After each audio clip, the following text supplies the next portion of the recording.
Hi, and welcome back to your mat. My name is Anna, the Holy Banana, the Holy Yogi, and today I'm bringing you another video in our Let's Workshop It series. Today we're going to be talking about triangle pose, Trikonasana. I'm going to teach you how to build it and what to look for to align it when you come into it in practice. So we'll start on our feet and we'll come into a Trikonasana together.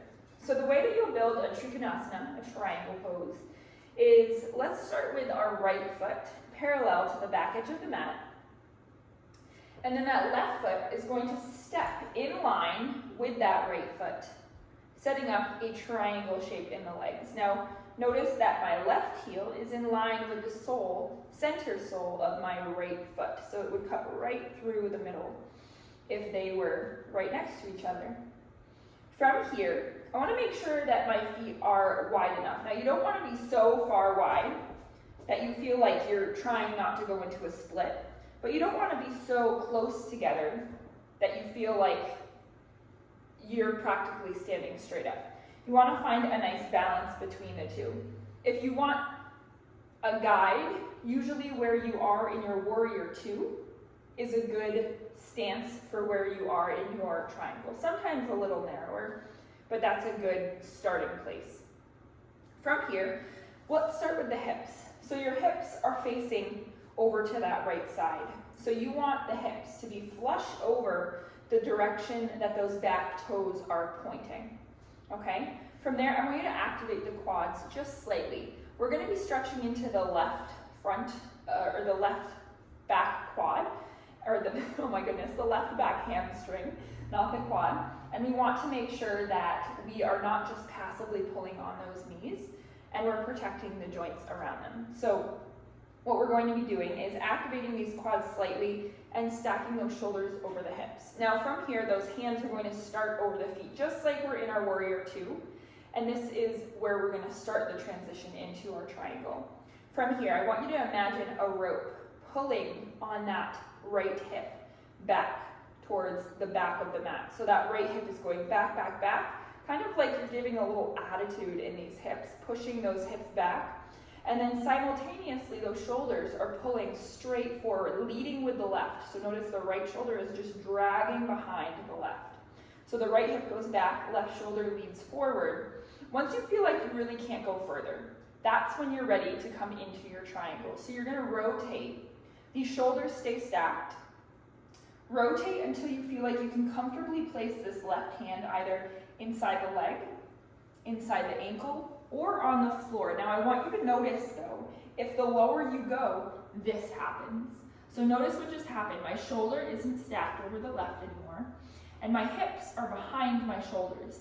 I want everything to be in alignment here in my triangle. So if I have to lift a little further out for it, do so. Bring that right hand up over the right shoulder and you're in your triangle. Now if this left hand is pressing against the leg anywhere, we don't want it to be pressing against the knee. You can, technically, take your hand and grab it along the leg for more support, but to get more into the side core here in a more active version of triangle, I would suggest opening that palm away from the leg and just placing the back of the hand against the leg as you open into this triangle. Okay, and now gaze looking up is the hardest for the balance. You can look forward, you can look down, there's many options. Really the alignment is if there's a wall in front of you and a wall behind you, you're just gliding over between the two into your triangle. Let's take it on the other side to practice. So you can keep the feet right where they are, just turn that left foot parallel to the right, and then turn that right foot out to the side. So again, those hips are pointing the direction of that back foot. So we're pointing over to the left this time.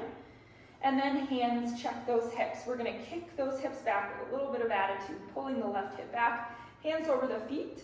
We're going to reach the shoulders forward, leading with this right shoulder this time as far as we can go, and making sure those quads are active. From there, we're gonna windmill those hands to stack one over the other with the left hand reaching to the ceiling.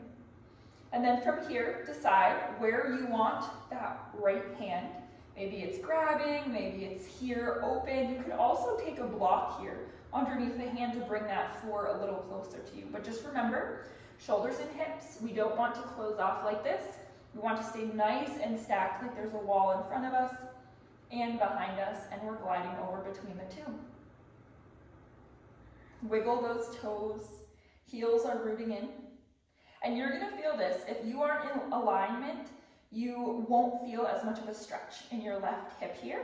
This is for the right hamstring, but also for this whole left hip and side body. So if you're not stacked like this and you kind of come out of that alignment, you're not gonna feel it very much. You're gonna feel it lock in when you really do this nice and aligned. Now, a way that you could practice this is you could come against a wall.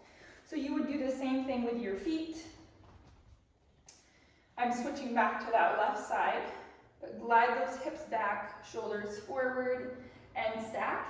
And make sure you're reaching that right arm back towards the wall. This keeps you honest that you can't fold forward. You're reaching back and trying to press that whole body against the wall.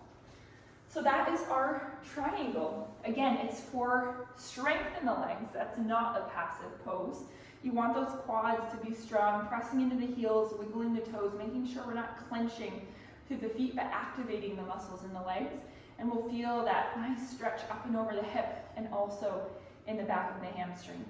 I hope this helped build your triangle pose from the ground up, and I hope it allows you to come into it with a little bit more confidence when you practice in studio or online in my membership.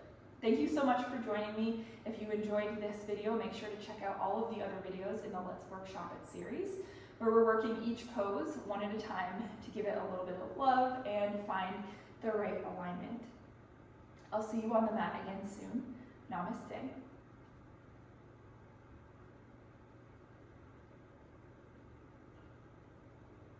I'll see you on the mat again soon.